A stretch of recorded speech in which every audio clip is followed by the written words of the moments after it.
ইসলামী bank news top 10। বৃষ্টি আর পাহাড়ি ঢলে সুনামগঞ্জ ও সিলেটের বন্যা পরিস্থিতির আরও অবনতি। পাহাড়ি ঢল আর ভারী বৃষ্টিতে খাগড়াছড়িতেও বন্যা, পাহাড় ধস। অতিবৃষ্টিতে রাঙামাটিতে পাহাড় ধসের শঙ্কা, ২৫০'র বেশি আশ্রয় কেন্দ্র প্রস্তুত। ৫ জুলাই পর্যন্ত টানা বৃষ্টিপাত অব্যাহত থাকবে, কোথাও কোথাও অতি ভারী বৃষ্টিপাত হবে, আভাস আবহাওয়া অধিদপ্তরের। কেজিতে ১০০ টাকা বেড়ে বেগুন বিক্রি হচ্ছে ১০৭ টাকা দরে। ৩-৪ দিনের ব্যবধানে প্রায় সব সবজির দামই দ্বিগুণ। আইন অনুযায়ী প্রতি বছর সরকারি কর্মকর্তা কর্মচারীদের স্থাবর অস্থাবর সম্পত্তির হিসাব দাখিলের নির্দেশ হাইকোর্টের।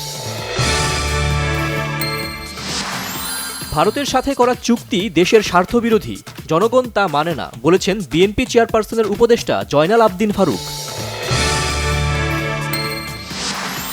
সর্বজনীন পেনশন ও প্রত্যয় স্কিমের নামে জিম্মি করা হয়েছে, দাবি বিশ্ববিদ্যালয়ের আন্দোলনরত শিক্ষকদের।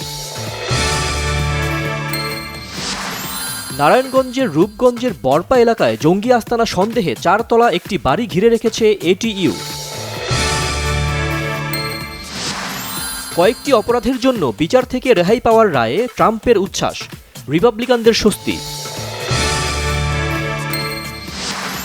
কোপায় ব্রাজিলের সামনে এবার কলম্বিয়া, গ্রুপ চ্যাম্পিয়ন হয়ে কোয়ার্টার ফাইনালে যাওয়ার বড় পরীক্ষা দরিভালের।